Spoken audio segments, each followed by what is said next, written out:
Hollywood, California, Monday, January 18th.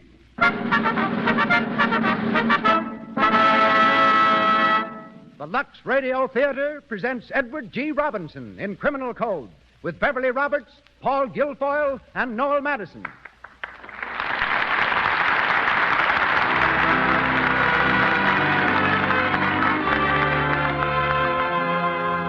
Lux presents Hollywood. Our stars, Edward G. Robinson, Beverly Roberts, Paul Guilfoyle, and Noel Madison. Our guests, James B. Holohan, recent warden of San Quentin Prison, and Gladys Lloyd, former stage star and now Mrs. Edward G. Robinson. Our producer, Cecil B. DeMille. Our conductor, Louis Silvers. Once again, the makers of Lux Flakes welcome you all to another hour in Hollywood at the Lux Radio Theater.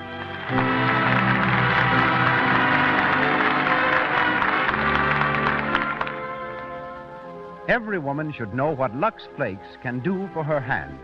Think of the time your hands are in the dishpan every day. The wrong soap can do a lot of damage.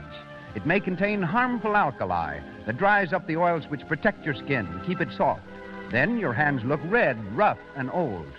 Lux Flakes contain no harmful alkali. They are like a beauty care for your hands. Yet Lux for all your dishes costs less than 1 cent a day. Keep your hands lovely.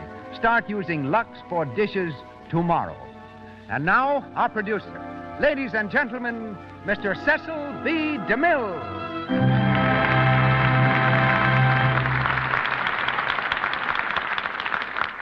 Greetings from Hollywood, ladies and gentlemen. What Mark Twain said about the weather of New England may be said about the character of Edward G. Robinson. It has a sumptuous variety that compels the stranger's admiration. His first success as an actor came in a vaudeville sketch which he wrote himself.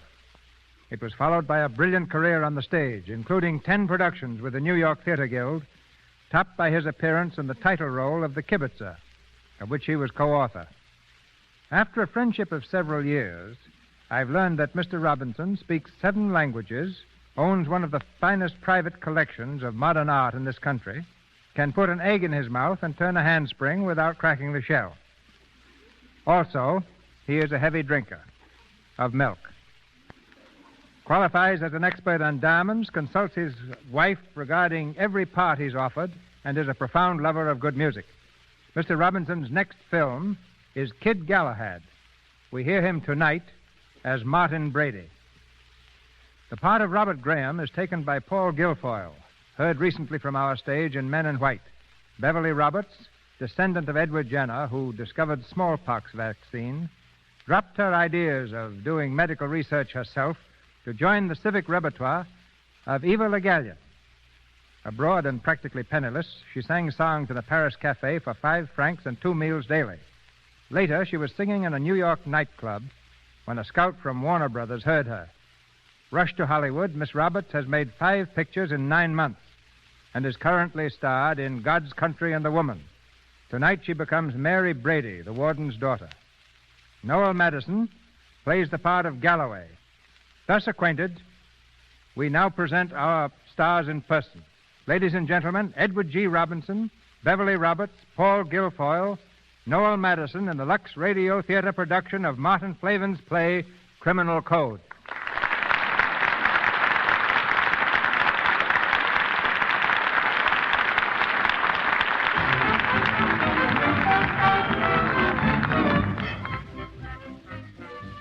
There's a Saturday night crowd in Spelman's Place, a cafe of doubtful reputation.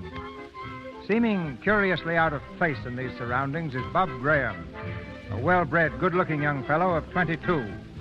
He dances with a girl who looks up at him through half-closed eyes. Swell music, ain't it? Yeah, it's awful hot in here, though. Want to go outside for a walk? Who, me? No, I'm all right. Atta baby. You know, it was swell of you to bring me here. I mean, not knowing me, hardly and all. Oh, it was swell of you. I mean it. What's your name? Bob Graham. Hey, there's that fellow again. Who? The fellow's been staring at you all the time. Oh, don't pay no attention to him. Do you know him? Yes, in a way. His name's Parker. I don't like the way he's looking at you. It's insulting, like Like he owned you. Oh, forget it. Come on back to the table.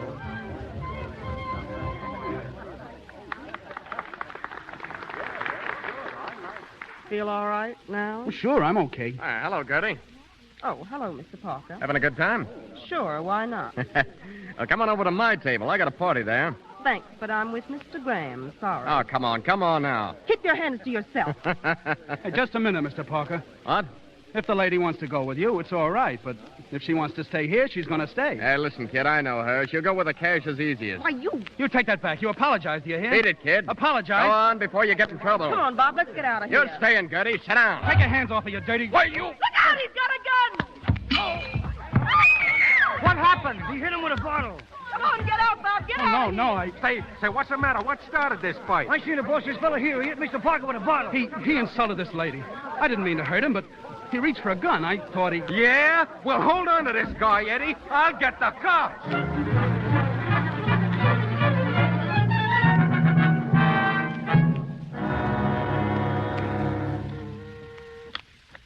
Hello, District Attorney's office.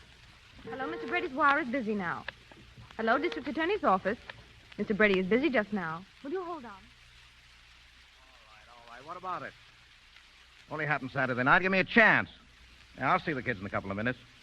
You'll have a statement by noon. Reporters. How they love the smell of blood. You can't blame him, Mr. Brady. Parker's old man's a big shot in this town. Yes, I know. Any more witnesses, Lou? Let's see. The waiter, the girl, the manager. You've seen them all, Mr. Brady. Yeah, 7 eyewitnesses. And they all check on material points. Open and shut case, eh? Yeah, like a knife. If young Parker should die, we've got Parker a case... is dead. Dead? Yeah? What is it, Mr. Brady? Second-degree murder? Well, it might be at that. All right, in here, young fella. Here he is, Mr. Brady. Okay, Mike. Sit down, kid. I'd rather stand, sir. Yeah? Have a cigar? No, thank you. Cigarette? No, sir. What's the matter? Don't you smoke? Yes, sir, but I don't care to now. Oh, I see. Well, what's your name? Robert Graham. Yeah? Did they ever call you Bob? Yes, sir. Where do you live? 2912 32nd Avenue. Boarding house, huh? Yes, sir. Where do you come from? Hood Valley. Parents? My mother. Yeah. Well, what you been doing here? I was a clerk at Price and Hatton's, the brokers. How long? A month. I only been here that long. Ever been arrested before? Oh, no, sir. Yeah. Well, Bob, you're in a jam. Yes, sir. Young Parker died early this morning. What? Oh, my God. Would you like a drink, Bob? No, sir. Ah, good boy. Now, look here, Bob. You can make a statement to me if you want to. But anything you say may be used against you. I want you to understand that. Yes, sir. Now, it looks to me like the best thing for you to do is to come clean. Plead guilty and take a jolt. Yes, but your lawyer might advise you differently. Oh, have you got a lawyer? Well, the firm I work for sent their lawyer to see me this morning. What did he say? He told me not to talk. Yeah? Well, now, then, don't you say a word. Now, you haven't said anything yet that'll do you any harm. And I guess that's all. Tough luck, Bob. Now, that's the way things go. That's the way they break sometime. You have to take them the way they fall. Yes, sir. All right, Mike, take them out. Come on, kid. That stuff, Lou. Yeah. You know, that kid's got a nice personality. Yeah. A smart criminal lawyer like Kelly or Goldsmith could make it pretty tough for us. That's right, Mr. Brady. Say, if that kid belonged to me, I'd make a plea of self-defense and fight it out. But Parker didn't have a gun. Yeah, but the kid thought he had. He thought he was fighting for his life. It's what you think that counts. That Parker guy wasn't worth a lead nickel, and that girl less. I'd get a disagreement at the worst, a year's delay, and a new trial. I'd get him off. He'd never serve a day. Yeah, I guess you could, Mr. Brady. A thing like this could happen to anyone. Me, you, anyone. Just a rotten break, that's all. What do you suppose he'll get? Oh, I can't tell. If that lawyer of his knows anything, he won't, though. Corporation man. Well, I'd advise him to plead the kid guilty to manslaughter and let it go at that. Manslaughter. 10 years, eh? Yeah, maximum. That's tough on the kid. He'll go to pieces in the jug, wreck his whole life. Now, it's the old Mosaic law. An eye for an eye. The basis and foundation of our criminal code. There's a man lying dead. His skull smashed in with a bottle. And somebody's got to pay. Well, that somebody happens to be Bob Graham.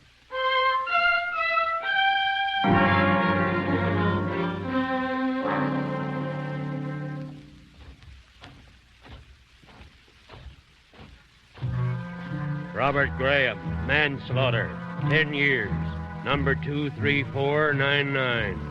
Have him photographed and fingerprinted. Here 82, cell 6.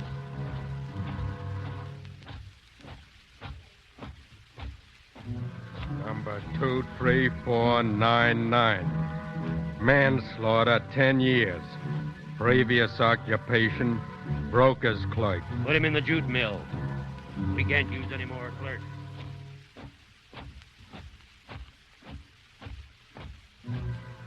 Two, 3, 4, 9, 9. Served 6 out of 10. Needs medical attention. Send him over to the lab. Have Dr. Ryan give him an examination.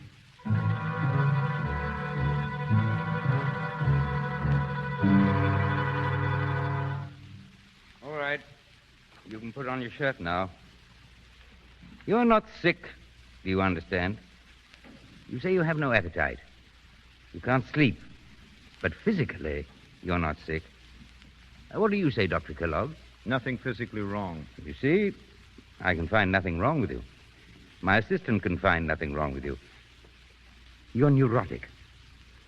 Outside, I should prescribe a change, the mountains of the sea. It's not medicine you need, you understand. Look at me. Look at me, I say. How long have you been here? 6 years. Ah. You can go. Jute mill. 6 years. You can see it in his eyes. Environmental. Mechanistic occupation. Neurotic. Heaven knows what else. No, but you can't find them with a stethoscope, eh, Doctor? As you say, Dr. Reinwolf. It's a pity. Yes, a pity. There's something there worth saving, and it's almost gone. This is the medical lab, Mart. Hello, Dr. Reinwolf. Want you to meet the new warden, Mart Brady. How are you, Doctor? How do you do? You remember Brady, Doc. Used to be district attorney. Ought to be governor of the state by rights, Well, you're a little early, Mac. I'm showing Mr. Brady around the prison, Doc. Thought we'd drop in and say hello. Of course. Regular hospital here, Mart. Drugstore, x-rays, operating rooms, everything. You ought to see it. Better get going now, though. We got to see the jute mill before the whistle blows. So long, Doc. See you later. Well, I'm glad to have met you, Doctor. Thank you. I'd like to see all around your plant sometime. I'll be very glad to show you, Well, that's Warden. fine. If there's anything I can ever do to help you, just let me know. Thank you. I will.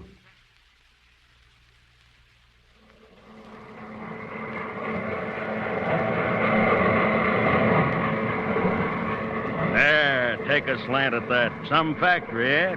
5,000 bales per day. 5,000? Why not? There's 2,500 men in here. Speed 'em up. Make the crooks earn their keep. That's what I say. Well, that's pretty tough on them, isn't it? Tough? Nah, they like it, Mart. Gives them something to do, something to think about. Yeah, I guess so. You see that bird, Mart? The fellow down there by the machine? Yeah? That's Jim Fale. Jim Fale? Yeah, yeggman, train robber, sharp as a trap and slippery as an eel. One of the worst we got. It takes 2 cards to hold his record. Yeah. Say, who's that kid working next to him? Huh? Oh, I don't know. Just a punk, I guess. Well, not such a good idea, is it, letting a young kid mix with the hardened criminals? Oh, what's the difference? They're all crooks, Mart, every one of them. Yes. Well, let's go. You'll want to see them eat their supper, Mart. It's quite a sight, I'll tell you.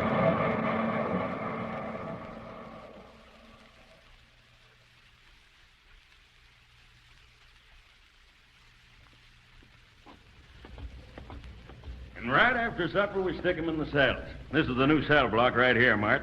You see those men standing in line outside the cages? Yeah? When the bell rings again, you'll see a funny thing, Mart. Yeah, what are they doing there? Anything they like. Talk, smoke, read, play cards, anything.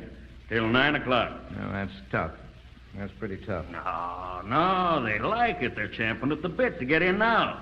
Keep your eyes open, Mart. Mark time. Now.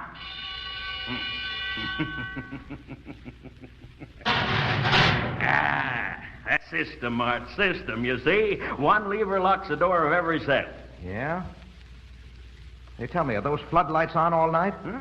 Why, sure. Light is the enemy of crooks, you know. Well, how do the men sleep in that light? Why, they get used to it. Come on, Mart. I want to see your daughter and your sister. Then I've got to beat it back to town. You see, Mart, this floppy tail's going to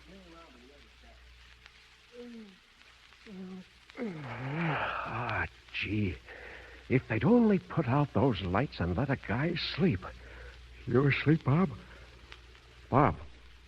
No. Need something to read? I got a paper here. I don't want to read. You used to be reading all the time. Want to play a game of pinochle or dominoes? No. I can't. I can't go on with it. I can't. I won't. Let me out. Let me out. Let me out. Shut up. No. Shut that up. Quiet, Bob. Quiet. Steady now. Steady, I say. They'll jerk you out of here and throw you in the cooler just that quick. You've got to pull yourself together, Bob. I can't. I wish I was dead. I wish I was in hell. You've got your wish, son. It's tough, kid. I'll tell you something, Bob. I didn't mean to tell you this at all. But I can't stand by and see you go to smash. Bob, I'm going to make a break for it. You are? Why not? It's the only chance I've got. Oh, take me with you, Jim. You think it over, kid. It's always a long shot. 9 out of every 10 come back. I don't care, Jim. Oh, if I could only get one breath of air outside. One good square meal. If I could only see a woman's face again. I know, but think it over, Bob, and take your time. But when and how? Well, there's 4 in on it now. Myself, Dutch Trask, Pete Grimes, and Runch. Runch? Well, I'm not very keen on him myself. I heard he's a stool. But he's a pal of Grimes, and Grimes has framed the trick. You'll take me with you. You will, won't you, Jimmy? Think it over, kid. Think it over.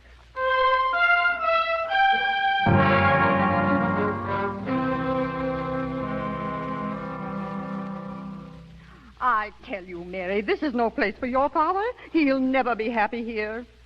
A man who should be sitting in the governor's mansion. Oh, stop it, Aunt Jenny. This is Dad's job now, and he's got to do it. But living here, inside the prison, I'll never get used to it. It gives me the creeps. All the children put to bed for the night. You know where they are, Mart? Every one of them. Yeah, we know that. Hello, Dad. Hello, Mary. Hello, Mac. Well, Mary, how are you, dear? How are you, Miss Brady? I shall never get accustomed to this, Mr. McManus. No, don't say that, Miss Brady. Oh, it's horrible. Horrible. Oh, Dad, before I forget, Dr. Reinwolf called. Yes? It's about some prisoner. He'd like you to see him personally. Here's the name. I wrote it down. Robert Graham, 23499. Recommend change of environment. Graham. That name's familiar, but... Hello? Call Dr. Reinwolf, please. Tell him I'll see that prisoner tonight. All right, I'll see him now. What is it? You have your dinner now, sir? Yes. Run along, Mary. I'll be with you in a minute. Come on, Auntie. You staying, Mac? No, but I'll be up again soon. Goodbye, Mary. Bye, Miss Brady. I'm afraid so. Yeah. Well, Mart, I'll say so long. Yeah. Mart, you won't mind a bit of advice from an old friend. Oh, no. What is it, Mac? I know there isn't much about crooks I could be telling you. I guess not. You're a big man, Mart. Much too big a man for this job. It's only a temporary thing, I know. Oh, is it? Well, I'm not kicking. You've got to play the cards the way they fall. They've shelved you for a while, but, well, don't let anything go wrong in here. Don't let them get anything on you, Mart. Yes, I know. There's only one way you can run a prison. Heels on their necks. Now, don't pay too much attention to Reinwolf. He's a good doctor, but he's a nut. He's full of theories about this and that. Yeah? Now, Captain Gleason, he's your best bet. Level-headed, cold as ice, and he knows the game from A to Z. Eternal vigilance. That's the ticket. Don't let him pull any monkey tricks. Yes, I'll take care of it. A jailbreak or a killing, Mart. You know what that would mean. Sure. Well, I gotta beat it or I'll miss my train. Goodbye and good luck, Mart. Thanks, Mac. So long, Mac. Come in. Come on, in you go.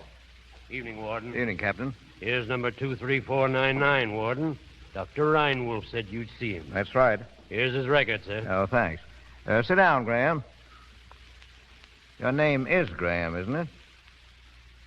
Look up here. Do they ever call you Bob? You hear the warden talking to you? Now, easy, Gleason. Well, Bob, I don't know what you're here for. These cards don't tell much of a story, It's but... the Parker case, Mr. Brady. Parker? Yes, sir. Young Parker that was killed 6 years ago. Yeah? Oh, yeah. Yeah, I remember now. Well... Well, Dr. Reinwald recommends a change of environment. I guess he means to take you out of the jute mill. Would you like that, Bob? Would you? I don't care. You can do what you want. How would you like to be my chauffeur? I need one. I don't care. Dad, we're waiting. Oh. I didn't know you were busy. Oh, that's all right, Mary. This is Bob Graham. He's going to be our chauffeur. Oh. Are you? Well, I'm sure you'll be a good one. Well, thanks. Thank you. I'll do my best. Good boy. We'll get along all right, won't we, son? I sure will get along fine.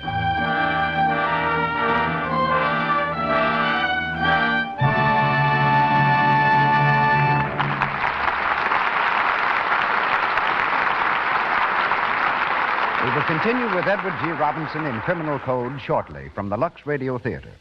But for the moment, let us imagine we're in a typical American home in which we meet two members of our unseen radio audience.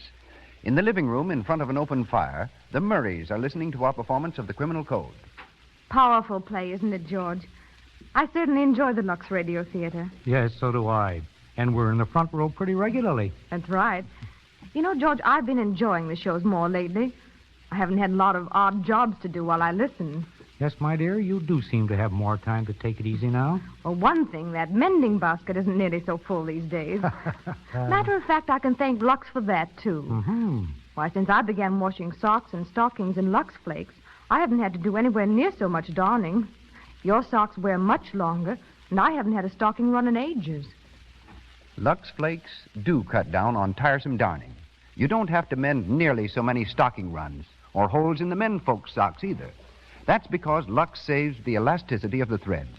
Instead of breaking so easily under strains, the threads can give. They can stretch, then spring right back into shape. Naturally, you don't get nearly so many runs or holes.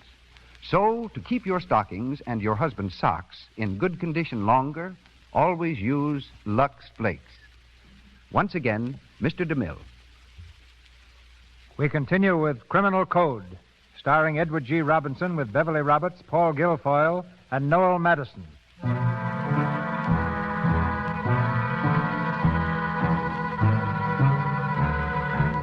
6 months have passed. Prison routine has droned endlessly on, interrupted only by Jimmy Fayle's futile break for freedom. In the living room of the warden's apartment, Mary is fastening the buckles of a suitcase. Dr. Reinwolf appears in the archway. Oh, excuse me. Yes? Oh, Dr. Reinwald. Come in. Miss Brady, your father tells me you're going away. Oh, just for a week or 10 days. Won't you sit down? Oh, thank you. No, I'm sorry that you're going, even for so short a time. The miracle that you performed in 6 short months... Miracle? Yes. The reconstruction of a man. Oh, you mean Bob? Bob Graham? Yes. Well, what have I to do with that? I don't know. A curious phenomenon. The raising of Lazarus from the dead wasn't more curious. The prison takes 6 years to break a man, and something mends him in 6 months. And is he mended, do you think? Oh, can't you see that in his eyes? For my own records, I've taken the trouble to investigate his history and his crime. Yes? It wasn't a crime at all. It was an accident. Oh. I thought perhaps you might care to see the file. Oh, yes. Yes, I would. It's in this envelope. Your father was state's attorney at the time. No doubt he can confirm or supplement the facts. My father is a just man, a kind man. The kindest man I've ever known. If you mean... Oh, nothing. Now, you quite misunderstand me. The integrity of our criminal code wasn't violated in this case. I see. Oh, excuse me. I came to get your grip, Miss Brady. Oh, yes, Bob. Here it is. I'll take it out to the car. Thank you.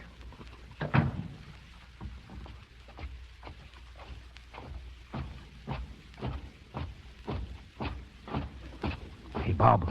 Bob. Hello, Galloway. How they coming, kid? All right. Pretty soft now, eh? Working for the warden. Well, it's better. Yeah. They got me running errands for Gleason. The rat. Come here. Know what they did with Fales and Trask and Grimes for trying that break? No. Solitary for 8 months. That's what they got. 8 months? Somebody's got to pay for that. Somebody'll get that rotten squealer. Runch? Who else? There aren't walls thick enough nor guards enough to save his life. Oh, but he didn't know what he was saying, Galloway. They made him tell. I know what they did. But that don't let him out. Runch squealed. Turned up his pals. He's got to pay for that. But how? How should I know? But he's working up in the warden's office these days. So watch your step unless you want to get into a jam. I don't. But what? How? Keep clear of him, that's all. The guard's watching us. So long, Bob. So long, Galloway.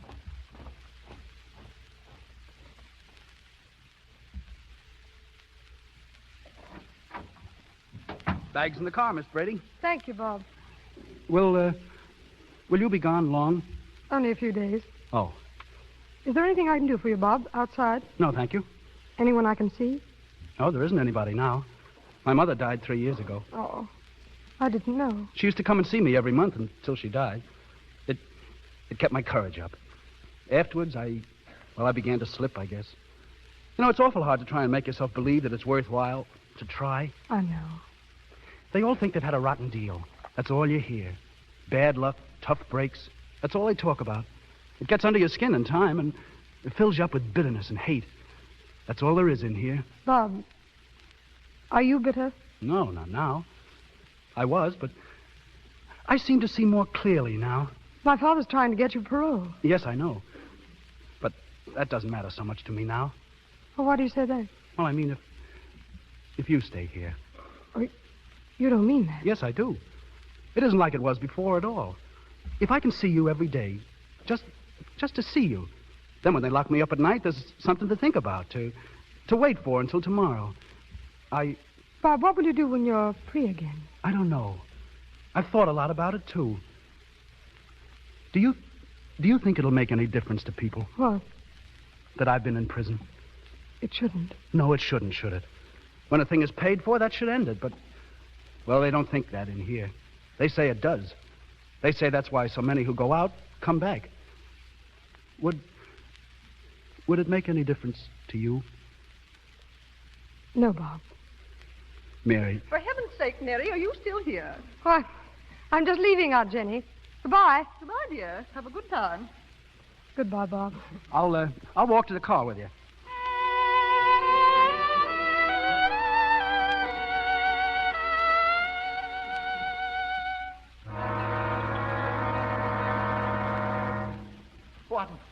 Warden. Now, Ranch, what is it? Warden, I gotta speak to you. I gotta. Hey, what are you trembling about? I don't know. Oh, come on. Pull yourself together, Ranch. There's 8 feet of stone wall between you and the yard, and iron gates down there with guards on either side. Oh, they'll get me, so they'll get me. I know they will. Oh, can't you get me out of here? But I'm doing what I can. I never meant to squeal. I couldn't help myself. A guy that squeals ought to have a break, a chance for his life, or run for it. It's like the death house waiting here. Oh, you're off your nut. Oh, come in, Bob. Yes, sir. That's all, Ranch. You can go. Yes, Warden. You want to see me, sir? Yeah. I want to talk to you. Sit down, Bob. Thank you, sir. Bob, I'm trying to get you out of here. Yes, sir, I know. Now, it isn't as easy as it sounds. The system's like a big machine. You go in one end and come out the other, see? Yes, sir. Now, you've done almost 7 years out of your 10. Your record's clean. You're eligible for parole. Now, I'm doing what I can to get you out. Yes, sir. You're pretty bitter, maybe.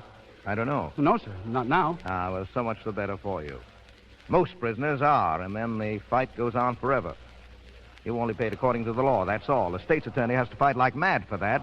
For every man he puts behind the bars, a dozen slip between his fingers. He has to fight the press and maudlin public sentiment and... What's that? I think it's in the recreation yard behind the jute mill, sir. Yeah? A fight, maybe. Yeah? Well, wait here till I come back. Bob, what's that noise? What is it, Bob? I don't know, Runch. A fight, maybe. It ain't a fight. It's something else, Bob. Oh, listen. I've never done any dirt. To you? You ain't got anything against me, have you, Bob? No. Then give me a tip-off, kid. Have they got me framed? Are they going to get me, huh? I don't know.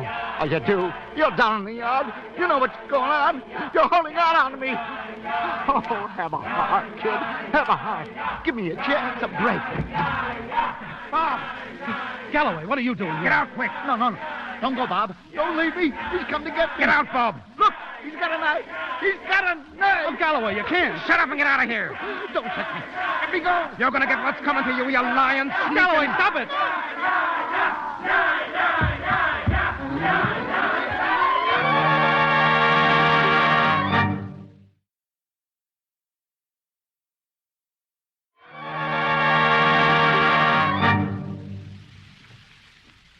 Well, Doctor?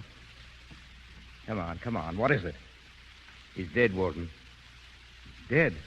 Stabbed in the back. All right, Doc. Cover him up. I'll send for you later. I'll be in my office. Gleason. Yes, Warden? How did it happen? How could it happen? That commotion in the yard. They drew you out of here and gave it to him in the back. Yes, I know, but who did this? If you ask me, Warden, it was that driver of yours that turned the trick. Young Graham. Graham? Oh, you're crazy, Gleason. Why would he? What was this to him? You never can tell what's working in their heads. Oh, forget it. The bird who planned this trick came either from the prison corridor or from the hall. Graham. Go on, use your nut. I tell you, he didn't do it. He was here when you left. If he didn't murder Runch, he must know who did. Yeah, I guess that's right, Gleason. I guess he does. Oh, come in, Bob. Yes, sir. Oh, Gleason. Yes. You better round up the clerks in the turnkey's office. Check them all for bloodstains before they have a chance to wash them off. Right. Bob, come here. Look at me. You didn't kill Runch, did you? No, sir. Yeah, I didn't think you did. It was a skillful, crafty trick. They cleared the way to both those doors. They knew the racket in the yard would draw the saphead guard off the inner gate. They thought of everything except that you were in this room just before it happened. Now, who killed him, Bob? Who killed him? I don't know. Yeah? I'm afraid you can't get away with that, my boy.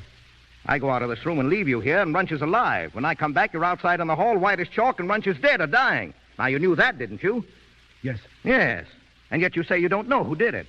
Now, you're lying, Bob. Lying to shield a murderer. A man who crept in here with a knife and struck that poor defenseless creature down. Is that worthwhile? A man is dead, Bob. The law says someone has to pay for that. I didn't kill him. Yes, I know that, Bob. I didn't even know. I wasn't even in on it. I'd swear to that. Yeah, sure, Bob. I understand that. But there'll be an inquest. An inquest? Yeah, that's right. The long arm of the law will reach right through these gates. The same law that's outside. You didn't think of that? No, sir. Now, what'll you say to the coroner's jury then? Nothing. Oh, you can't get away with that. They'll yank you out of here and put you in the county jail. You might get 10 or 20 years for that. No. Oh, now, sit down, my boy. Sit down. Now, I've got to tell you this. You've got to know. A free man has 9 chances out of 10 to cheat the law. But a prisoner hasn't 1 chance in 100. Opinion is against him from the start. They could indict you for this, Bob. Men have been hung on slimmer evidence. No. Yeah, that's right. Now, listen to this, Bob. Except that a prisoner serving a sentence for homicide who shall be convicted of murder shall be hanged. Now, that's our criminal code, Bob. I know, it's tough. It's tough, but you see the way things lie. So you better tell me, Bob. I can't do that. I can't. There's a law inside here, too. A man can do anything but squeal. He can't do that. I'll have to take my chance, I guess. Chance? You haven't got a chance. You're in the net. You're caught. You may get 10 or 20 years. But it isn't right. It isn't and fair. I can't keep you here with me. They'd never stand for that. You go back to the jute mill, Bob. No, I can't. I won't. You see you're up against it, boy. You've got to tell me. Now, who killed that man? Who killed him, Bob? Come on, come clean now. Speak up. Who killed him? Who? I don't know. Bob, listen to me. Do you believe that I'm your friend, that I want to help you? I don't know. Well, I am. Things have been tough for you, I know. It was a rotten piece of luck that sent you here. You've had another one now. But it's just the way things break sometimes. You, me, or anyone. You have to play the cards the way they fall. Now, who killed that man? You won't come through, huh? I can't. You'll trade your life away to live up to a code that's made by murderers and crooks to cheat the laws of honest men. You're not a crook. That's not your code. It's all I've had. No, this book here in my hand. This is your code and mine. You're not a crook. Don't turn one now. Don't turn your back on this. Who killed that man? No, I can't forget so quickly what I learned in there. I can't do it. I think it's right, their code for them. And I can't go back on it. Or them. I can't. I wouldn't be anything then, don't you see? Not anything. I'd be like that thing under the sheet there. No. Bob. Now, look here. I'll give you one more chance. I'll have your parole here next week. You'll be outside these walls. Free, do you understand? Yes. Yes, or rot here in this cage for 3 or 10 or 20 years. A rope around your neck, perhaps. The jute mill every day, day in and day out, week in and week out, year in and year out. Jute, the smell of it that turns you sick. The dungeon now.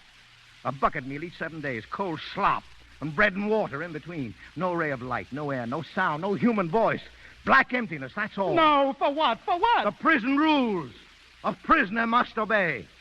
Come on now. Who killed that man? Who killed that man? Come on now, think fast, Bob. Think fast. Who killed him?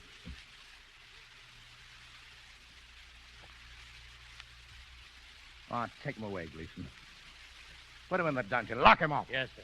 Come on, get out. On your way. He won't be so cocky in a week. Yeah, now, wait. No violence to that boy. Let no one lay a hand on him. You understand? Yes, sir. I'm doing this for him. For him. I've got to save him, do you see? To save him from himself. He's got to tell. He must. He must.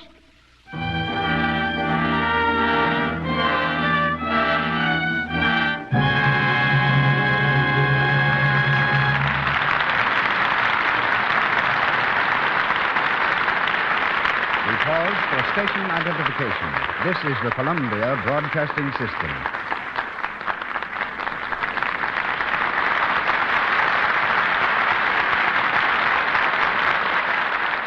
This is KNX Los Angeles, the voice of Hollywood. We return shortly to our play, Criminal Code, starring Edward G. Robinson as Warden Brady. We hear next from a man who last April terminated nearly 9 years of office as warden of the largest penitentiary in the United States, San Quentin.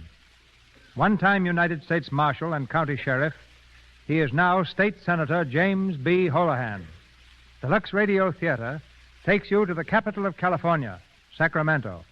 There, under the high vaulted dome of the Capitol building, where the State Senate has just elected him chairman of its Committee on Prisons and Reformatories, the former warden interrupts affairs of state to speak to us. Ladies and gentlemen, we switch you from Hollywood to Sacramento in presenting the recent head of San Quentin Prison, Senator James B. Holohan. Thank you, Mr. DeMille, and my congratulations on your splendid production of Criminal Code. It was just 2 years ago last Saturday that the most exciting experience I had at San Quentin occurred. I was seated with 3 members of the State Parole Board in my home when the door suddenly opened and we found ourselves facing 4 of our most desperate convicts, each armed with a .45 automatic. They were Rudolph Straight, Fred Landers, Alec McKay, and Joe Christie. I dashed to the telephone to sound the alarm, but as I did, Straight rushed up from behind and pounded me unconscious with the butt of his gun. Then they forced one of the others to order a prison car. Just then, my wife entered the room and was promptly made a prisoner as she vainly strived to persuade the convicts to abandon their mad scheme. The car arrived, taking the 3 members of the parole board and the driver as hostages. They made a wild dash through the prison gates. Police bullets stopped the car 50 miles north of San Francisco. Rudolph Straight was slain, and the other 3 brought back and tried. McKay and Christie were executed, and Fred Landers is still in San Quentin, sentenced for life. They had secured their guns from an outside Confederate who had hidden them under the hood of an automobile belonging to a state employee. The 4 convicts gained access to the prison garage, so it was easy for them to pick up the automatics brought to their hands by a perfectly innocent man. By far the majority of convicts realize their mistakes and try to serve their time in peace and obedience. I am a firm believer in strict discipline, but I found that prisoners, like all human beings, respond best to encouragement when deserved. A pat on the back, so to speak, can be just as effective as the most severe punishment in Siberia, our word for solitary confinement. At times, their make-ups are strange. Two men about to die for murder once gave their money, in each case amounting to about $800, to charity. One to the Society for the Prevention of Cruelty to Animals, the other to children of another convict. It is impossible for prison authorities alone to rehabilitate men whom society has failed to save in the first place. Society always hesitates to help those who wear the prison brand. Until this is overcome, our job of rehabilitation can never fully succeed. Thank you and good night.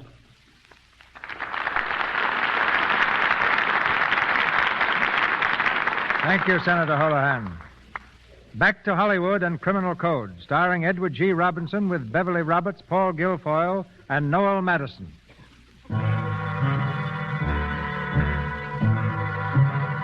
week has gone by. A week Graham has spent in the darkness, solitude, and horror of a cell beneath the ground. During their hour of exercise, his fellow convicts mill aimlessly about in the prison yard. Then Galloway, lurking in the shadow of a wall, hails a white-faced prisoner. Jerry, over here. Oh, Galloway. You're late. Yeah, I know. I couldn't help it. The warden's daughter just got back. I had to carry her grip from the car. Hey, I only got a minute, Galloway. That's time enough. Now listen to me. When you go back to the garage, go past the cookhouse, see? You'll meet Joe McNamee. You stop and speak to him, understand? Yeah. And slip him this. A knife. Take it. A shoemaker's knife. Hey, how did you get it? Never mind. It's for Bob Graham. For him? Hey, how could they get a knife down there? I've heard of putting things in bucket fees, slipping them right through 6-foot walls. Oh, yeah, but it's an awful chance, Galloway. Well, what of it? Have you ever been down there where he is? No. Well, I have. I know what it's like. Gleason's been going down there 20 times a day, beating him up, trying to pry it out of him. Yeah, but a knife, what good's a knife to him? Not much, maybe, but it's an out. A two-way out. To end the torture or... Yeah. And the kid's been game. Dead game. We owe him something. Well, yeah. Sometimes I feel like... Like what? Nothing. Go on, the guard's looking at us.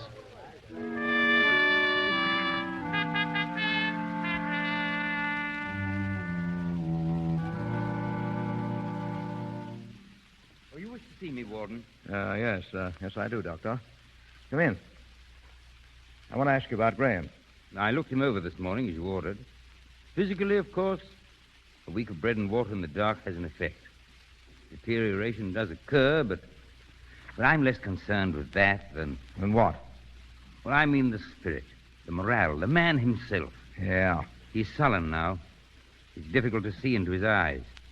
And when one does, one sees they're filled with bitterness and hate. Oh. There's no trace of what I found in them before. That spark worth saving. It's a pity. Yeah. Father. Oh, Mary. Well, how are you, sweetheart? You can go now, Doctor. Good. I'll see him again tonight. Sure. Well, it's like a breath of heaven to have you back here, Mary. Oh, what's wrong, old girl? You look as solemn as an owl. What have you done with Robert Graham, Father? Who told you about him? Aunt Jenny told me everything. What have you done with him? Oh, now, don't you worry about things you don't know anything about. He's all right. Everything's all right. Or will be. I want to know, Father. Where is he? In the dungeon. For what? Technically, for an infringement of the prison rules. Practically, to save his life, Oh, perhaps. what good is it to save his life if you destroy him while you're doing it? Yeah, that's right, Mary. I thought of that myself. What can I do? His parole's lying here on the desk. It's taken me 6 months to get it. I want to get him out of here. I want to turn him loose. Well, then I can't. He's tied my hands. I can't. You can. You must. Yeah? What would you do? I'd set him free tonight. Oh, you're just a kid. You don't know anything about these Oh, but things. I do. I'd set him free, and then I'd fight for him. He's done nothing wrong. He's only doing what he thinks is right. It's what you think that counts. That's right. A man like you could find a way to save him. Delays and disagreements and whatnot, you'd get him off, Father. You know you would. Yes, and what would they do to me for that? Well, what does that matter if it's right? Right. You talk as if I'd done a crime myself. I've only done my duty all my life. My duty by the public and the law. I'm not a god. I've done the best I could for him. I'm through. I'm done. The law must take its course. Oh, no. No, you can't do that. You can't. What's gotten into you? What do you mean? Look here, what's back of all this? Come on now, sweetheart. Let's get right down to cases on this thing. What's up? I love him, Father. What? Is that on the level, Mary? Yes. Why didn't you tell me that at first? I wanted you to do it because it was right, not just for me. I see. Well, how long has this been going on? It hasn't gone on at all. He's never said a thing to me. But I've read it in his eyes. That's why I went away, to see, to find out just how much I cared. And whether it would make a difference to me that he'd been in prison. Well? Oh, no, it doesn't. I'm sorry if it hurts your father. Oh, no. You can't help that, Mary. Love? Well, you have to take it when and where it comes. You're not a child. What will you do? There's just one answer left to that, Mary. I'd turn the demons out of hell for you. Father. Now, don't you worry, sweetheart. We'll see him through somehow, some way.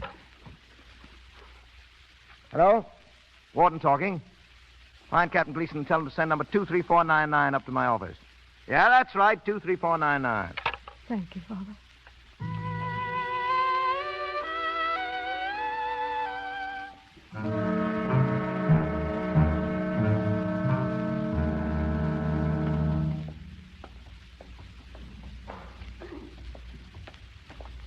Come on, Kurtz. Look sharp. I don't want to spend the night in here. Yes, sir. Yes, sir, Captain. You got a pocket flash? Yes, sir. Now then, make a light. Black as pitch. There's his cell. Open up. Yes, sir. Come out here, you. Come out, you hear what I say? Get him out of there. He's laying down there in the corner. I think he's sick, Captain. Sick? He was all right an hour ago. Maybe, but now I think he's sick. Unconscious. You're nuts. Why should he be? Well, you know, you smashed him pretty hard today, Captain. I only hit him once, and with my fist. Go up and get Dr. Reinwald. I'll need the flashlight, Captain. All right, but hurry. Yes, sir. I don't want to be stuck here in the dark all night. Right back, Captain. You can't do anything with these mollycoddle ways. The crooks are... Hey, what's that? Who's there? Who's there? Oh.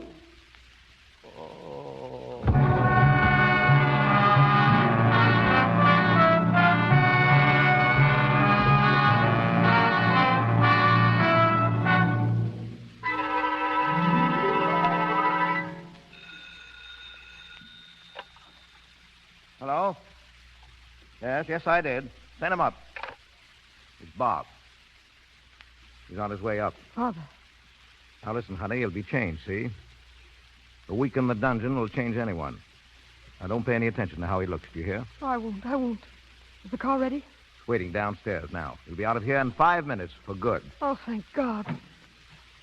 Bob. Oh, come in, boy. Bob, Come in. What have they done to Here you? now, Mary. Oh, sit here, Bob, here. Yeah, thanks. No, Bob, I'm sorry for what's happened. I've done the best I could for you. For everyone. Your parole has come. I'm going to send you out tonight. What? That's right, Bob. I've got it here, you see? Only came this morning. Oh, and here's a pass to take you through the gate. No.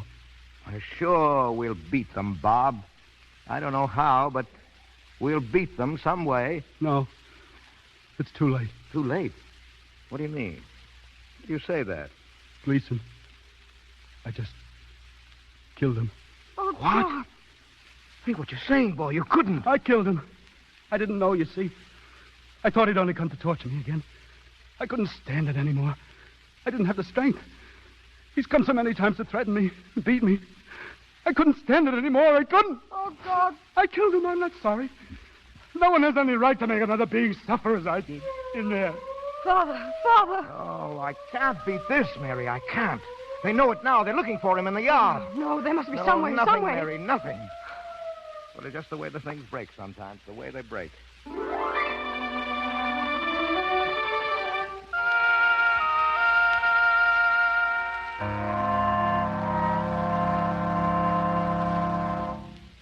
Mary. Mary, look at me. I did my best. I did everything that I could. You sent him down there, down to that dungeon. Anyone would go mad in that place. He didn't know what he was doing. But I had to do it. Don't you see that, honey? If I hadn't... If you hadn't sent him, he'd be free now. Free. No, Mary, don't. Please, you don't understand. Mary, look at me. Hello? Yes, Doctor. Yes? He will. Are you sure? Yes, I see. Yeah, well, keep me informed. Thanks. Gleason is going to live. Live? He didn't know it was Doc. The doctor told me an hour ago Gleason had a good chance. I didn't want to tell you, raise your hopes. But it's certain now. Well, what does that mean? Well, he's not a murderer, that's all. He'll have to stand trial again. Another 5 years at it, maybe 10. 10 years? Well, it's better than life or hanging. Warden. How did you get up here? I got to see you, Warden, right away. Alone? Alone. Yeah, wait inside, Mary. What's your name? Galloway. Well? It's about Graham. You got to let him go, Warden. You got to let him out of that dungeon before something happens. Before something happens? Well, go on. He didn't kill Runch. He never touched him. I swear he didn't. Now, you were in here when Runch was killed. I did it. You? Yes, me. I'm telling you now, so you lay off the kid. Let him alone. Get him up out of there before he knifes somebody. What? Well, you're too late, Galloway. You're an hour too late. He knifed Gleason down there an hour ago. Is Gleason dead? No. Now, that won't help Graham much. But that boy was leaving here tonight. I have his parole on my desk. He was walking out of here a free man. And now he stays 10 years. He'll never live it out. 10 years because you waited till it was too late. But he didn't kill Runch. I told you. He's young, got his whole life before him. A chance for a home and kids. And what happens? He goes crazy mad in the dungeon and knifes a guard. He didn't know what he was doing, but he pays for it just the same. Listen to me. He didn't kill Runch. And he didn't knife Gleason either, see? Because I did it. What? I did it. Yeah? Well, what about Graham's confession? He was off his nut down there in solitary. Maybe he wanted to kill Gleason. Maybe he thought he did. Well, how could you have done it? I've got the run of the place, ain't I? I grabbed the key from the office. I let myself in the side door. I knifed Gleason. Hey, do you know what you're confessing to? Sure. A man can only be hung once. Well, will you sign a statement? Any time you want. All right, Galloway. Go now. Report to Kurtz. Right. Mary! Mary! Yes? Bob's free, Mary. He can leave any time. Free? Yes, he didn't do it, see? But he said... He didn't do it. He didn't know what he was saying. I'm letting him out now. Oh, Father. Well, it's all right, honey. It's all right. He's paid his debt, more than paid it. He had a rotten deal, but now he's got a break, and we'll play it, honey, all of us. We'll play it the way it falls.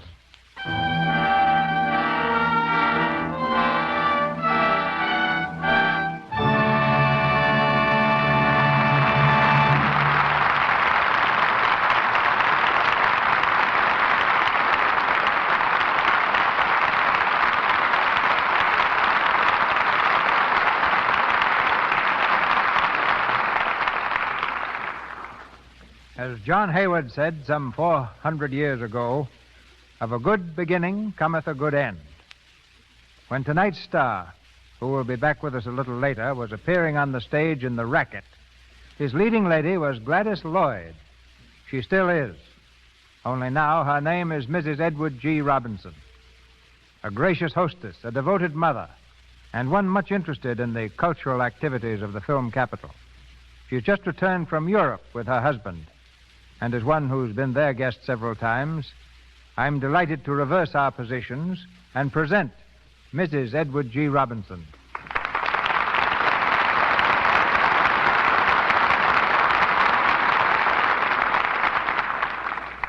Thank you, Mr. DeMille. When I was in France, I met a doctor who told me of the time that you were very ill in Paris. He said that in your delirium you kept repeating, "Take me to paradise. I want to go to paradise." When I laughed, he looked at me in amazement. And then, of course, I had to tell him that what you were longing for wasn't the happy hunting grounds at all, but your ranch, paradise. One must really visit Europe to appreciate Hollywood. All the culture found abroad flourishes right here in the shadow of the picture studios. Yes, Hollywood attracts the finest musicians, the most talented painters, and the greatest writers. Yes. In the Luxembourg galleries in France hang paintings by the Columbia director, Harry Lockman. Nor do the wives of stars and executives spend their time trying to justify their existence by balancing a teacup on one hand and a square-cut emerald on the other. Mrs. Jessie Lasky is an excellent painter. Mrs. Ernest Boyder, wife of the writer, is a director in the Pasadena Community Theater. Mrs. DeMille, wife of our host, is director of the Children's Hospital, the American Red Cross, and president of the Castelar Creche, a baby's home. And if you're not overcome with culture by this time, I might add that Mrs. Edward G. Robinson spends her time reading scripts, landscaping the garden, collecting rare china, and doing equally important chores such as raising her 2 children. And the rest of your time is your own, huh? Yes, only there isn't any. Did you add to your collection while abroad, Mrs. Robinson? Well, Eddie did most of the collecting, Mr. DeMille. In Paris, he collected snails and frogs' legs. In Copenhagen, beer, and in London, pipes. I thought I knew Eddie pretty well by this time, but when we attended the showing of his picture, Bullets and Ballots, in Copenhagen, he floored me completely by getting up and making a speech in Danish. Maybe it was the beer. I know that it was a short speech and the people seemed to like it, so I'm going to follow his example right now and say thank you all and good night. Good night, Mrs. Robinson.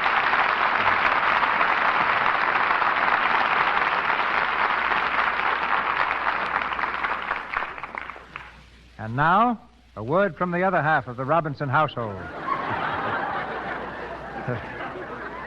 Ladies and gentlemen, Mr. Edward G. Robinson.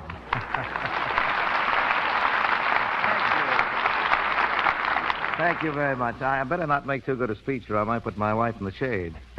That wouldn't exactly be discreet now, would it? Well, as one husband to another, no. Well, now, look here. Maybe if I made a speech in Danish. No, that's out, too. I'll take the blame by asking you a couple of questions. You're getting away from gangster roles, Eddie. Do you like it? Oh, fine. Say, I was glad to go to England to make thunder in the city. In that, I play the part of an exploitation man in the story of American ballyhoo versus British conservatism. Mm-hmm. I've been a gangster so many times that I've seen people eye me suspiciously on the street and cross quickly to the other side. One time, I tried to rent a house right here in Hollywood. The woman who owned it took one look at me through an opening in the door and not only refused to let me in, but threatened to call the police unless I left at once. Do you ever think of returning to the stage, Eddie? Yes, but it doesn't look as if I will for some time, homesick as I am to get back on the boards, or even to see a few good shows. Hollywood, as Mrs. Robinson said, has a lot to be proud of, but I wish we had a couple of real Broadway theaters, don't you, Mr. DeMille? Yeah. For both the actor, though, and the listener, the Lux Radio Theater comes nearest to the legitimate state. My thanks and congratulations. Good night. Good night. Good night, Eddie.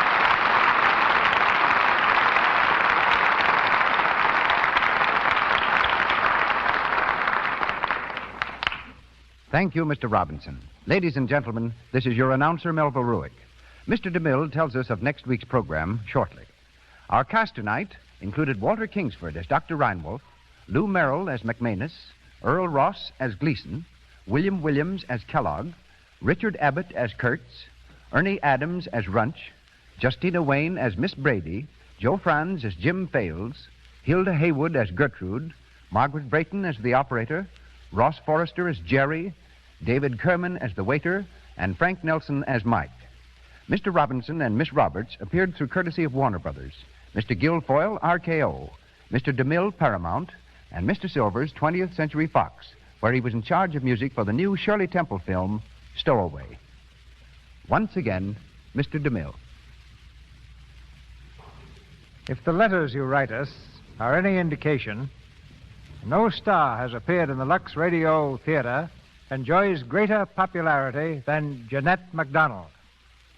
Her glorious voice comes to us again next Monday night in Tonight or Never, a play with music that ran on Broadway for more than 250 performances and was a tremendous success on the screen.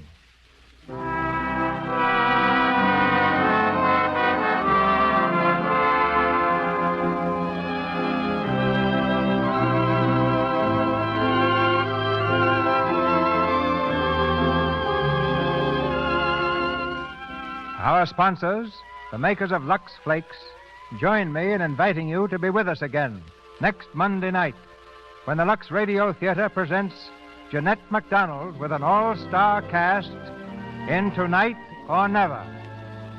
This is Cecil B. DeMille saying good night to you from Hollywood.